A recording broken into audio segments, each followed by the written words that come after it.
அஸ்ஸலாமு அலைக்கும், welcome to ஷாதுர் kitchen. இன்னைக்கு நம்ம சேனல்ல என்ன பார்க்க போறோம்னா, நம்ம போன வீடியோல பஜ்ஜி போண்டா மிக்ஸ் எப்படி செய்யறதுன்னு சொல்லிட்டு காமிச்சிருந்தேன்.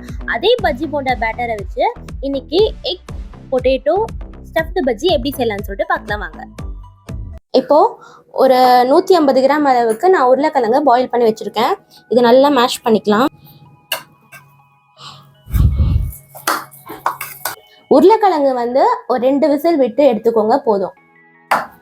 நான் இப்போ இது கூடவே ஒரு அரை வெங்காயம், ஒரு மீடியம் சைஸ் அளவுக்கு ஹாஃப் வெங்காயத்தை நல்லா சாப் பண்ணிட்டு ஃபைனாக சாப் பண்ணிட்டு இது கூடவே சேர்த்துக்கிறேன்.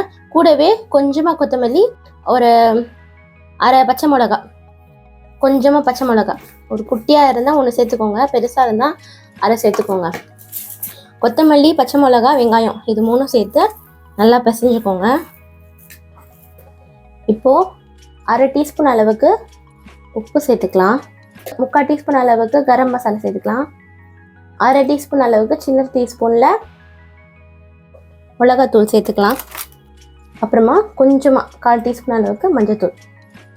அப்புறமா லாஸ்ட்டில் இஞ்சி பூண்டு பேஸ்ட் 1/4 டீஸ்பூனுக்கு கொஞ்சம் கம்மி தான், கொஞ்சமாக லைட்டாக இஞ்சி பூண்டு பேஸ்ட் சேர்த்து எல்லாமே ஒன்றா சேர்த்து நல்லா ஒன்றா சேர்த்து கலந்து விட்டுக்கலாம்.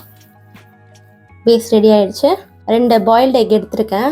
இது ஒரு முட்டையில் 4 ஸ்லிப்ட்டு. இந்த மாதிரி புது விதமான ஒரு டிஷ்ஷு கண்டிப்பாக நீங்களும் ட்ரை பண்ணுங்கள். இப்போ ப்ராசஸ் ஸ்டார்ட் பண்ணிடலாம். ஃபஸ்ட்டு இது எடுத்து நல்லா இப்படி தட்டிக்கலாம். தட்டிட்டு ஒரு முட்டை எடுத்து இப்படி கவுத்து போட்டுட்டு மேலே கவர் பண்ணுறதுக்கு இந்த கொஞ்சம் மாவு சேர்த்து ஃபுல்லாக கவர் பண்ணிவிடுங்க. பாருங்கள், ஒரு எக் ஷேப்லேயே நான் எடுத்திருக்கேன். இந்த மாதிரி இந்த உருளைக்கிழங்கு வெளியில் அதுக்குள்ளே முட்டை வச்சு ரோல் பண்ணி நான் வச்சுருக்கேன். சைடில் இருக்கட்டும். அதே மாதிரி எல்லாமே பண்ணி வச்சுக்கலாம். இன்னொன்று கொஞ்சம் ஒரு ட்ராப் போட்டு பார்க்குறேன். நல்லா சூடாயிடுச்சு. ஸோ மீடியம் ஃப்ளேமில் வச்சுக்கிட்டு இப்போ ஒரு உருண்டையை எடுத்து நம்ம ரெடி பண்ணி வச்சுருந்த பேட்டருக்குள்ளே எடுத்து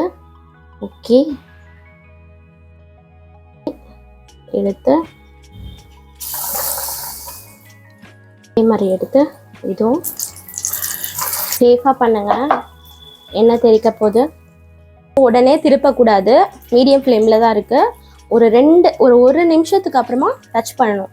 உடனே டச் பண்ணால் அந்த பஜ்ஜி மாவு தனியாக, அந்த உருளைக்கிழங்கு ஸ்டஃப் பண்ணியிருக்கோம் அது தனியாக, முட்டை தனியாக போயிடும். ஸோ டச் பண்ணக்கூடாது. கொஞ்சம் நேரம் அப்படியே விட்டு அதுக்கப்புறமா திருப்பி விடணும். இப்போது 1 மினிட் ஆகிடுச்சு. பாருங்க,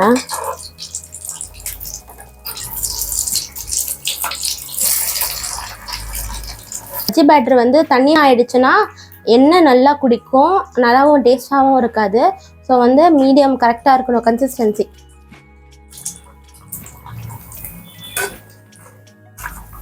பாருங்கள், அவ்வளோதான், ரெடி ஆகிடுச்சு. இது இப்போ வெளியில் எடுத்துடலாம்.